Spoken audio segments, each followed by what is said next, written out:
Hello everyone, I'm Dave Thomas, and this time I'm building the Zinger by Estes. This is a mini-engine powered model rocket, and this should go together in a little over an hour or so, and probably can be launched about an hour after that. So if you're looking for something that goes together quickly and you can launch in an afternoon, this would be a good choice. Alright, so let's pull out the instructions here and make sure we have all the parts. Alright, we've got a whole bunch of self-stick decals here. 2 body tubes. This is the lower body tube and this is the upper one. I want to make sure there's nothing hiding inside of those. We've got a little small parts bag here, and then a fin assembly already made. So we'll check our small parts. Okay, this actually uses a small parachute here. I'm guessing that's probably a 6-inch or a 12-inch parachute there, or not a 12-inch, 6-inch or an 8-inch parachute. Motor mount, reducer, that's going to be a launch lug there.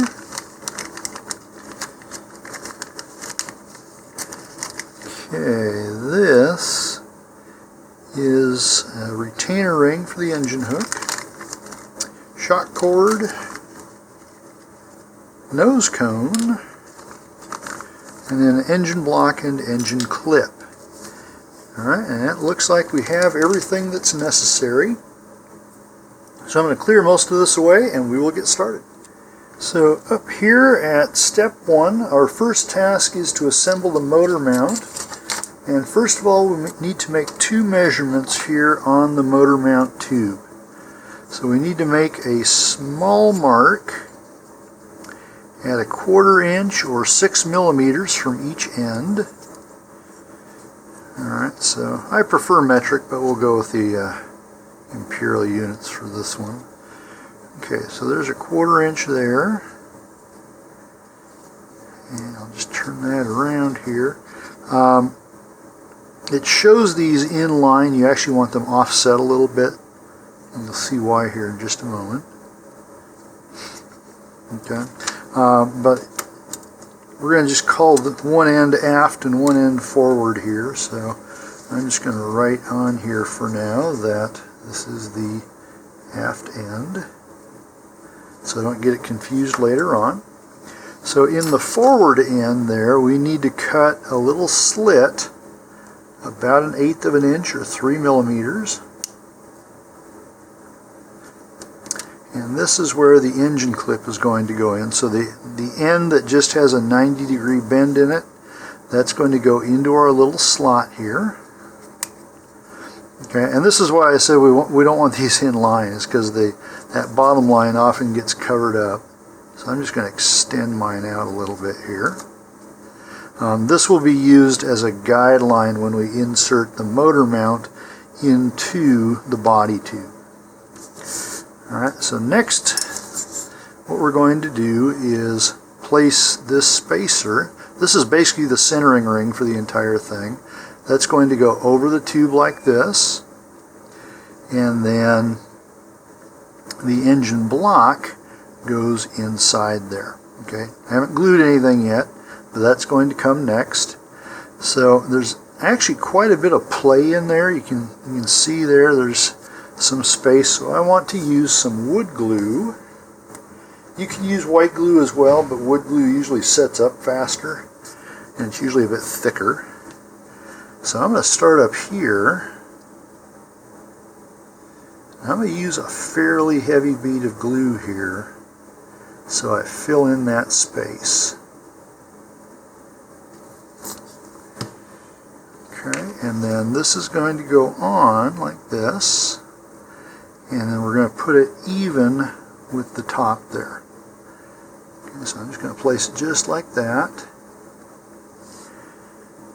Alright, and then for our ring here, they show putting glue in the inside first. The only problem with doing that is that can end up forcing glue down into the motor mount. So instead, I'm going to put some glue on the outside, and this way the excess glue will get forced outward instead of inward.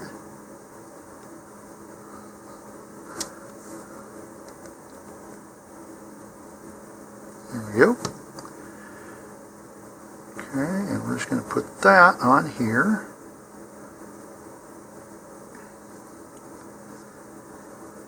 Okay, and that needs to be pushed down until it rests against the engine clip, so it's going to be probably just a little bit below flush. All right, I'll put that over like this again, and now I'm going to let this completely dry before we do anything else with it. While we're waiting for the motor mount to dry, we can go ahead and attach the fin unit. And before we do that, we need to measure 5 inches from the aft end. And this is where our forward launch lug is going to be. The aft launch lug is incorporated into the fin assembly. Okay, so now we're going to put this on, and the side of the fins as the slot in it here, that is going to go downward. Okay, so I'm coming on from the forward end here.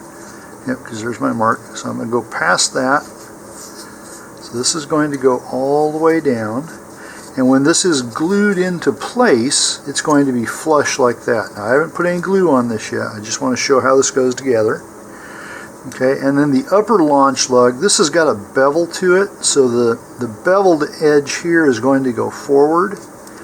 This is going to go on like so. Okay, until it reaches the line here, and that will be on the bottom. So if I turn this so I've got that line showing easily, and then this will come down like this. Okay, and then we'll line it up. You can either do this optically and do it kind of like a gun sight, or if you've got a launch rod handy or a really straight dowel, you can pass that through here as well. Okay, but right now everything's just dry fit to make sure that it moves the way it should. Okay, so now for the fins, we're going to put this back up, and here you can use either tube type plastic cement like this, or I prefer to use gel type super glue whenever I'm gluing two dissimilar surfaces. Either one should work okay for this. In both cases we want a bead of glue that's going to be fairly high up here, so that we get the entire thing. Alright, so I'm just going to run a bead of glue all the way around here.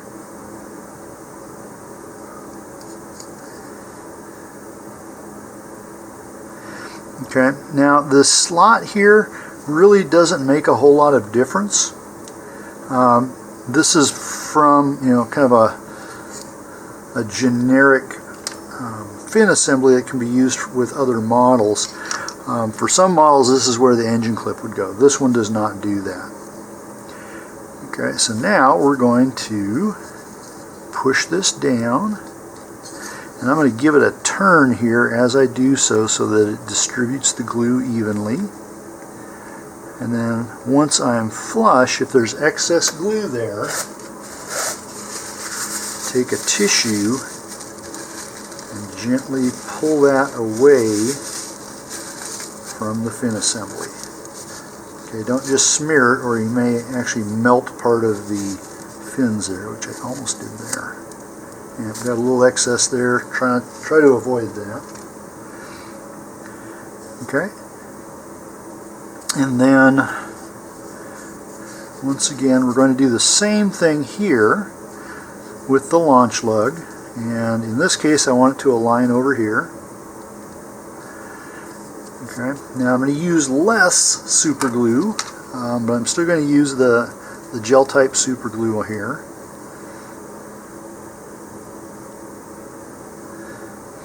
Again, if you don't have this, you can use the tube type plastic cement.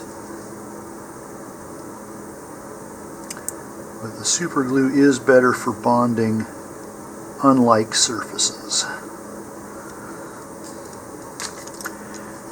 Okay, so now I'm going to push this down to my line once more. And you can even move it back and forth a bit, kind of help distribute that glue better. But then come back, and here again, if you've got a piece of a launch rod, you can use this as well. But I'm looking through one launch lug to the other, making sure they're centered, and when they are, making sure that they are in line with the rest of the rocket, and it is. Okay, so now I'm going to let that dry for about 5 minutes. Now my motor mount glue is still not dry yet, so I'm going to skip ahead here to this area. Now we won't be able to put the shock cord into the main body tube yet, but we can attach it to the reducer coupler. Okay, now this is a little bit unusual the way they're doing this. It's kind of neat actually. So we're going to thread this through the hole on the narrow side of the coupler here. Alright, now they're showing it doing the opposite direction. It's actually easier to do it this way. Okay, and then we're going to tie a double knot here on the top. So I'm going to pass that through there.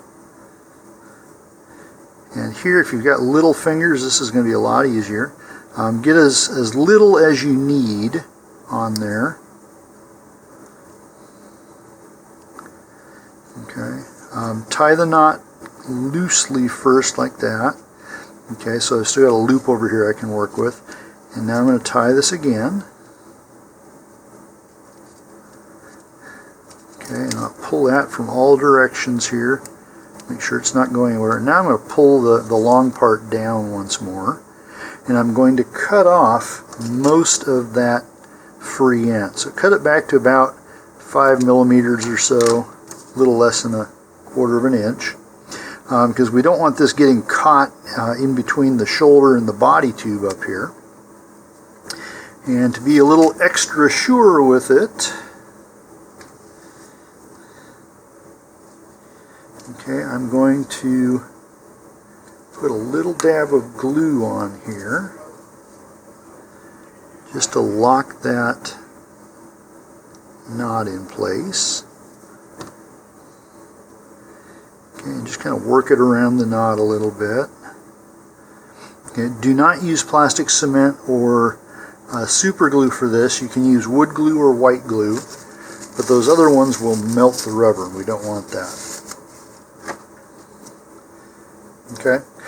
Something else to look at here is when we actually go down to attach the parachute, they're going to tie the parachute directly to the shock cord here. And that is not my favorite way of doing anything, although sometimes you just need it for room. So something you could do here, I'm going to put a little bit of Kevlar line in this. Now, if you don't have any Kevlar, some heavy cotton thread will probably work as well. It's just not quite as fireproof, but it's going to be the same as the shroud lines on your parachute anyway, so it should be protected by the wadding. Here I'm just going to take a short length of this, okay, and I'm going to pass it around like this. And here I'm going to tie what's called a water knot or a fisherman's knot on it.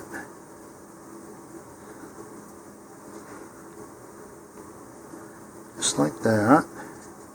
Okay, kind of keep it as short as you can without the knot coming untied. And then I'm going to put just a little tiny touch of super glue on that knot so that it does not unravel.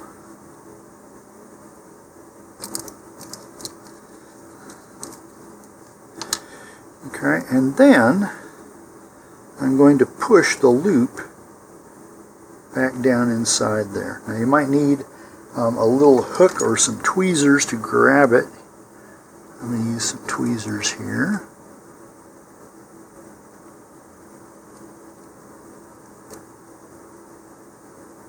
You ever play the game Operation? It's kind of like that.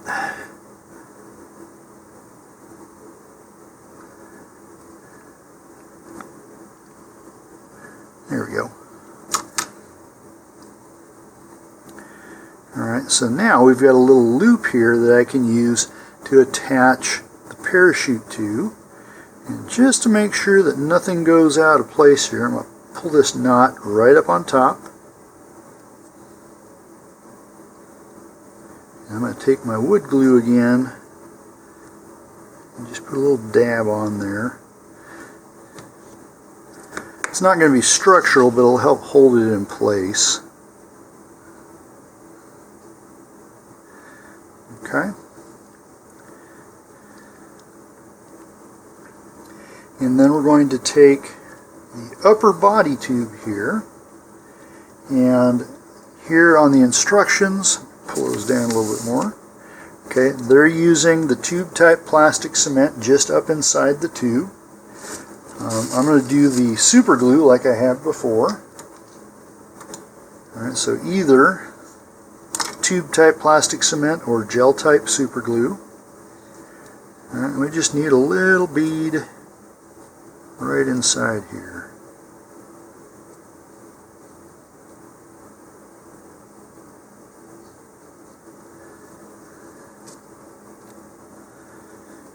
Okay, and that's going to go right over this.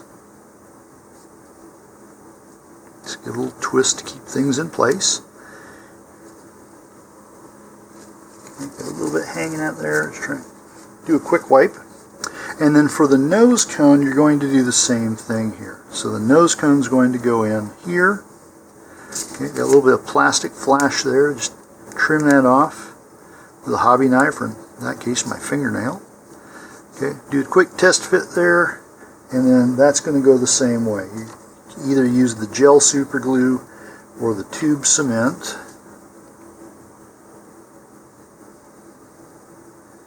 Okay, and just run a bead along the inside.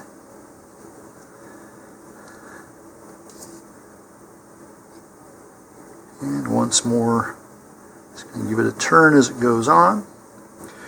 Okay, so now we've got a loop here for our parachute to hang on to, and the entire shock cord. And now I'm going to let that dry for a few minutes. The glue on my motor mount has dried, and so now we can come back here to the steps that we skipped here. And this is going to go into the aft end of the rocket. So we want to do a little test fit here. And this is going really tight, which is why we do test fits. Yep, that is really, really tight there, so that's going to cause a problem. And so if you run into this, you can lightly sand the centering ring there. Use some fine grit sandpaper and just go all the way around.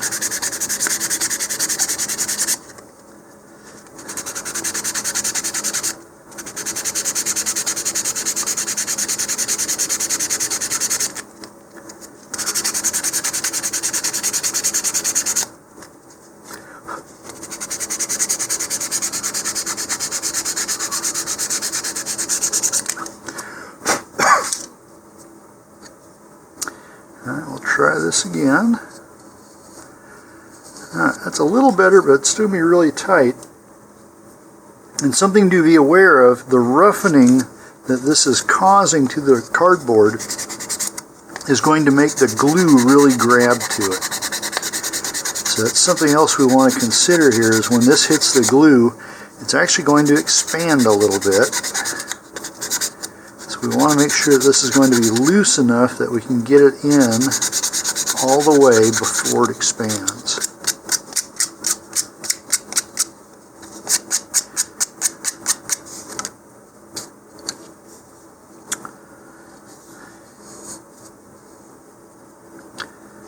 Yeah, that's still really, really tight.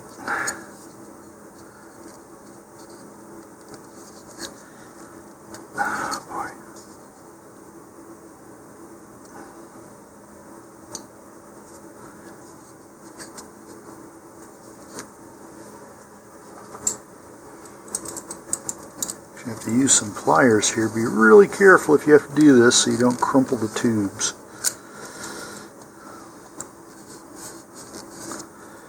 Alright, that's definitely telling me we need some more sanding here. So I'm going to go off camera and continue sanding this because watching people sand is kind of boring. I'll be right back, and as far as you, the viewer, I really will be right back. Now I've sanded this down some more, and the other place to check is going to be right inside the body tube. And actually it looks like I got a little bit of super glue there right on the inside, and that might be causing problems as well. So I'm just going to give a little bit of sanding right to that inside edge of the body tube.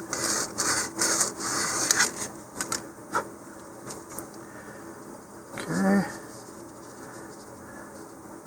Still pretty tight. Okay, so more off-camera sanding. Okay, at long last, this fits well enough that it slides easily in and out. And basically I had to sand off most of that yellow covering. And it looks like what happened here is whoever made these tubes for Estes had their tolerances a little bit off, because the inside diameter is too big and the outside diameter is too big. And one of the things I noticed when I was sanding is my hook here was a little bit loose yet. And that's probably because the inside diameter is too big for the motor mount. So there's a little bit of play in there. So I'm going to squirt some glue down inside of that, first of all.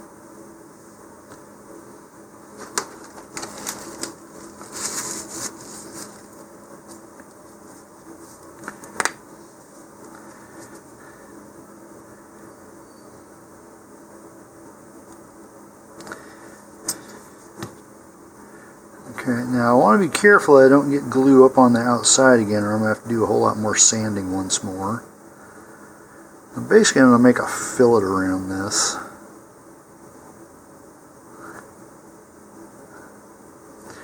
Okay, now as I mentioned, having that sanded surface is going to make the glue really stick to it really quickly. So what I'm going to do first of all is look at this. So that line we made on the aft end, that's going to be lined up flush with the body tube and the fin can there. Okay, so I'm going to take a cotton applicator. Okay, and I'll put this against this. What I'm trying to do is prevent myself from putting the glue too far down toward the aft end here and making this have to slide through much more glue than it needs. Because if I do that, it's almost certainly going to get locked in before I get it in position. So instead, I'm going to put it so the glue is about here when it hits. And to do that, I'm going to measure this with my thumbnail so that my thumbnail's at my mark. And then I'm going to put some glue on the applicator. Oops, drip there. Okay, and I'm going to stick this in, but I'm not going to touch the side until my thumbnail hits there. And then I'm going to use my thumbnail as a guide to put glue all the way around in there. Okay, and I don't know if you can see that or not, but there is a nice ring of glue there. Okay, and my personal preference is to have my engine clip on the same side as my launch lug. That way it's out of the way during the launch procedure. And now I'm going to do this in hopefully one smooth motion, stopping at my line there. There we go. And I definitely did feel the glue grab it there. So that part can be drying. Now I'm returning to the shock cord instructions here. And the first thing we need to do is cut out the shock cord mount, and this is on the first page of the instructions here, this trapezoid. And so you can use scissors or hobby knife here and just cut that out. And if you don't want to cut up your instructions, you can just make a photocopy of this and cut the photocopy.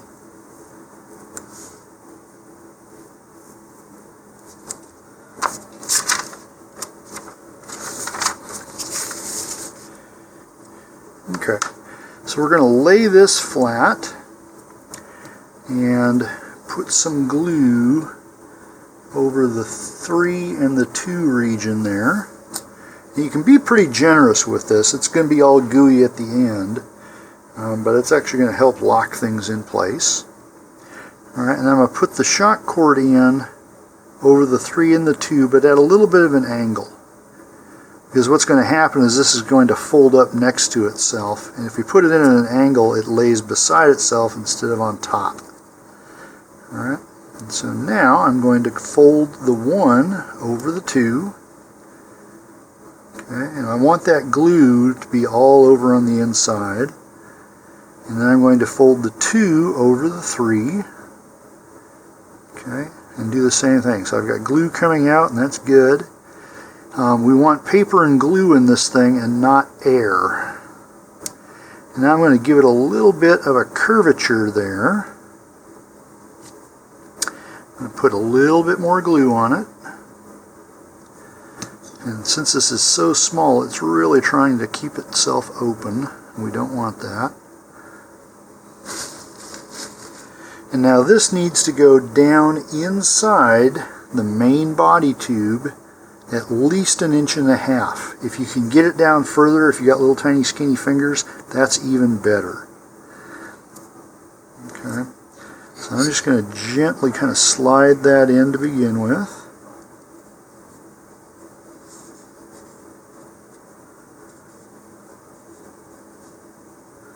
Okay, and even my little finger is kind of fat.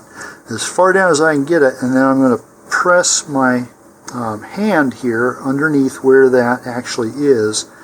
So I'm sandwiching it between my little finger and the body tube in my hand, and that's allowing me to press that mount directly up against this side of the body tube. Okay, and just try and squeeze everything out of there that you can. Okay, yeah, I don't know if you can see down there.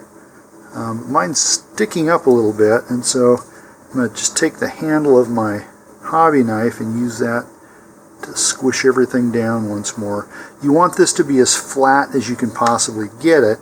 If you have any protrusions or things like that, that may interfere with the deployment of the parachute. Okay, so now I'm going to let that dry. Here I have the parachute out of its plastic bag. It is pre-strung with the shroud lines. And yes, this is a little tiny 6-inch parachute. To be honest, you could easily, instead of a parachute, put a streamer into this model, and it would probably act about the same. I've actually had problems with these little tiny parachutes before, having them open and inflate properly, just because of their small size compared to the thickness of the plastic. Alright, but we'll go ahead and do this with a parachute, and one of the options I'm going to show you will allow you to easily change this out for a streamer. Okay, so if we do this according to their instructions, they are tying the parachute onto the shock cord. Alright, so what I've done here is simply looped all 3 of the shroud lines around my finger. Alright, and I'm holding the parachute by the top center there. And now I can just adjust the length of the shrouds either way until all those corners come together. Okay, now what they're doing is simply taking and wrapping the shrouds around the shock cord, passing the entire parachute through like that, and then cinching that down into a knot. Now I'm not going to pull it all the way down because I don't want to do mine that way. Okay, so if I take that back off, now if you tied the little loop of Kevlar or heavy thread here, you can do that exact same thing, but tie it through the loop instead of tying it onto the shock cord. Or you can do my preferred method, and if you've seen any of my videos, you know it's coming. Okay, I prefer to use snap swivels. So these you can get in the fishing section of department stores and sporting goods stores and some hardware stores. The size doesn't really matter a whole lot as long as the snap part is big enough to attach to whatever it is you're going to attach it to. In my case, I'm going to attach it right here to that loop. theoretically, you could attach it to the shock cord here, like that. The drawback to doing that is it may slide up and down along here, and that may not give you a proper deployment. You also have the chance of getting the shock cord pinched in there, in which case you'll probably break the shock cord. So it's best with these to attach them either to a dedicated little leader or loop like this, or directly to a nose cone or to a eyelet on the reducer. Okay, our reducer doesn't have an eyelet on this, which is why we had to do this. So if you want to do this method, go ahead and take your parachute once more, even out the shroud lines like we did earlier. Okay, and then take all of those loops and kind of pinch them down until it's small enough that they can feed into the swivel end, not the snap end, of the snap swivel. Okay, just pass it through like that. So now reform your loops here. So now you've got the loops and the snap swivel and then the rest of the shroud line. Pass the entire snap swivel through the loops and then pull the loops downward. And then just let it tighten up and form a knot right there on the swivel. Okay, once more come back and make sure you're still even, which I am. If you're not, you can loosen that knot and try again. If you've got it where you want it, go ahead and take some wood glue or some white glue and just put a little dab on there.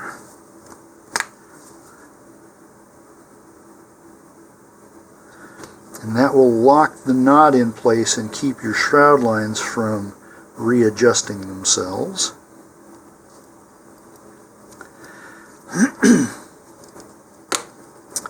Alright, and now this can simply attach onto there. Alright, lock it into place with the snap, and now that's ready to go. Okay, this gives you two advantages. One is simply convenience and the ability to change this out. So if I decide that, I don't think that parachute's really going to do me much good, I'd rather put a streamer on there. Okay, you could pop that off and then attach a streamer, either by taping a streamer directly to the shock cord like a lot of Estes smaller rockets do, or you can attach a streamer to a snap swivel like this so you can snap it into place. If you don't have a lot of wind, you might even consider putting a slightly larger parachute on. See what that does. Okay, this gives you a lot of options that way. The other thing the snap swivel does is it prevents supercoiling and twisting of the shroud lines. So inevitably, unless you got just the perfect shroud lines on here, the parachute's usually going to come down with some spin to it. Okay, if it's just tied into place like they show here, what happens is the shroud lines start to wind around themselves. And if they get wound too tight, it collapses the parachute. By having the swivel in place there, that allows that twisting to be released through the swivel.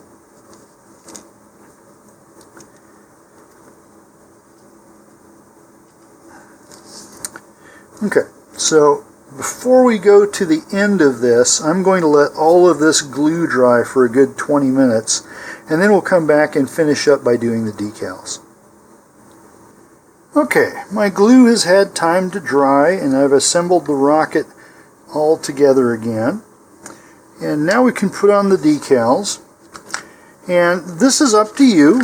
Okay, this rocket is meant to be pre-colored like this, but there's no reason if you want to that you could go through and paint this a different color. I'm just going to go with what's here. Okay, now we've got whole bunches of stickers here. Okay, so they're showing a particular pattern. You don't need to necessarily use that. This is your rocket. Put the stickers on, the decals on, however you want to, or not at all. The decals are not necessary for flight. Now I'm going to put at least a few of these on camera and then do the rest off.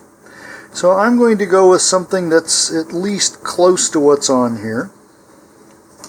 Now I notice in the illustration here, this does not show the forward launch lug. So that's also going to influence where you can put the decals. Alright, it's a good idea to wash your hands thoroughly before putting these on, and I just did that. And this tends to grab onto this paper really easily. So at first you'll want to try and put these on just as lightly and delicately as you can. Don't put them down right away. Okay, and see how close you can get to where you want them to be. Okay, now this is going to have zingers on two sides. Mainly I just want to make sure I don't have it on the side with the launch lug here, because you won't see it on the launch pad. And it looks like I got that pretty straight. So now I'm going to gently press down in the center first, and then work my way to the outside. And just push the bubbles of air out.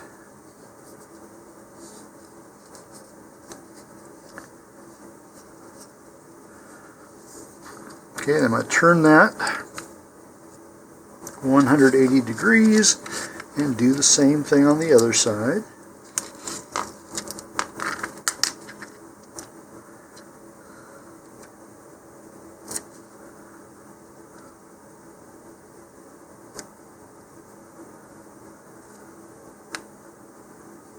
Okay, that one's a little bit off. So I'm going to try and reposition it, and this is why I don't press down on it initially.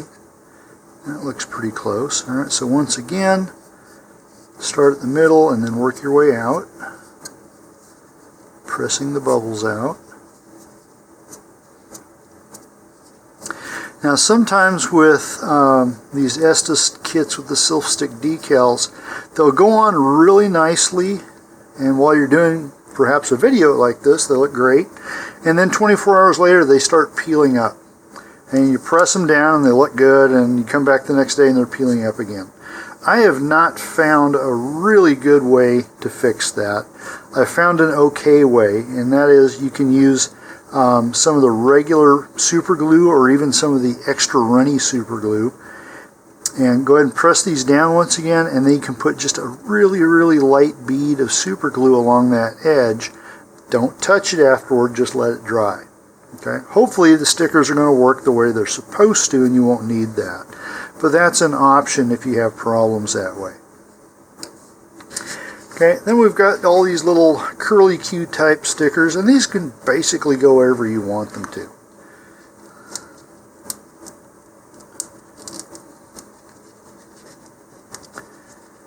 So I'll just do a couple of them here.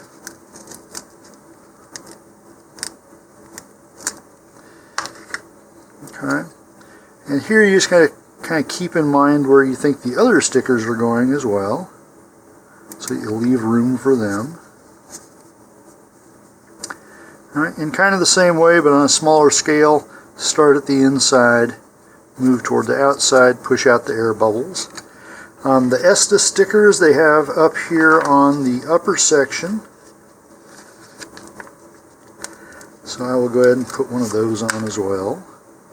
Now remember, the upper section can turn a little bit here, so if you want to keep everything lined up, you got to remember to do that when you do your launch preparation.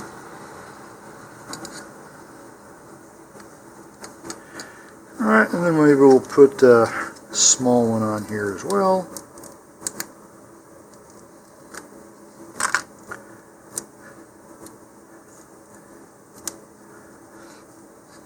Okay. And you can keep adding more of the decals to this to your own personal preference.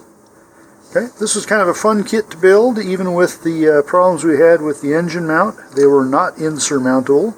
So I hope you have a great launch with this and a safe recovery, and please stay tuned for more of my videos.